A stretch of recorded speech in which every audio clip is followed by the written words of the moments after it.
My name is Carroll, and this is my How to Make It Rain project. We have the boiling water in the pot, the dish, the plate for the ice, and then the ice.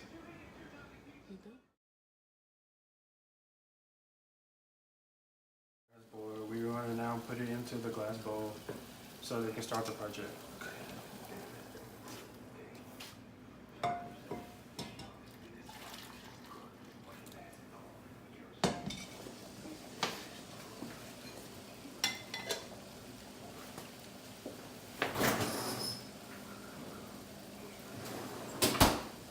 We have the plate on top of the boiling water.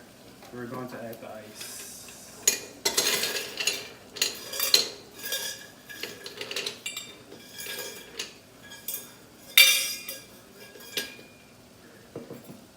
Now we're going to watch to see what happens to the ice in the boiling hot water.